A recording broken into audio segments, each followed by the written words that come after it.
الحمد لله حمدا يوافي ما تزايد من النعم، والشكر له على ما أولانا به من الفضل والكرم.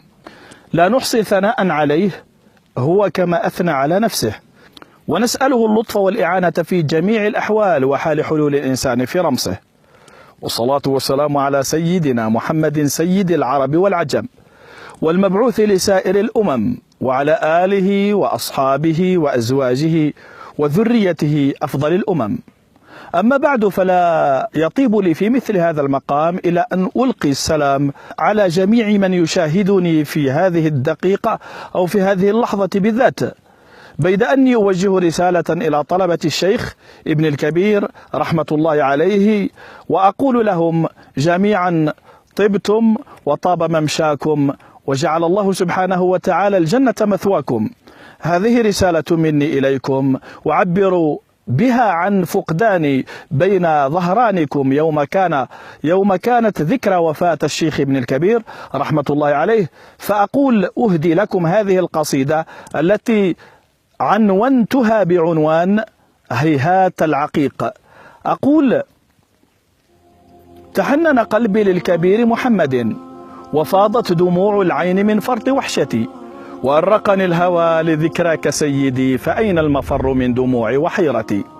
فيا حسرة على الأيام التي مضت، ظفرن بها قربا وفزن بحضرتي، مجالس فقه في رحاب لمسجد، دروس عظات بل رياض بجنتي.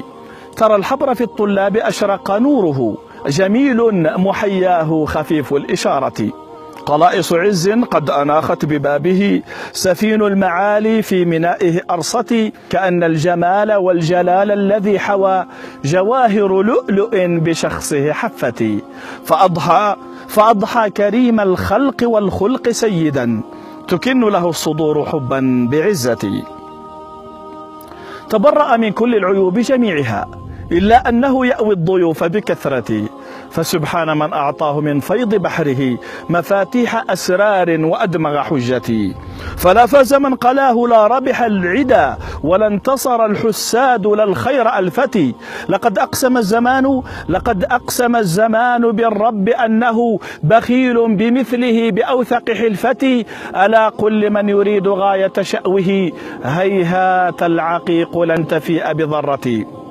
فهذا المقام لا ينال بهمة إلا أن يشاء الله رب البرية. فها أنا يا كريم أوجعني الطوى، وعندك حلت الأرزاق وحطتي، أراني لا أقوى لحمل أمانة، تخر لها الجبال طرا برمتي.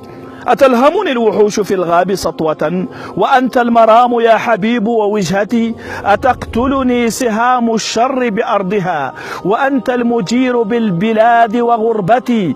دعوت إله العرش من رفع السماء، يشفعك في يوم عرض لزلتي، وأختم مدحي بالصلاة على النبي وآله والأصحاب الغر الأجلة. وصلى الله على سيدنا محمد وعلى آله وصحبه وسلم تسليما كثيرا إلى يوم الدين، وبورك فيكم جميعا.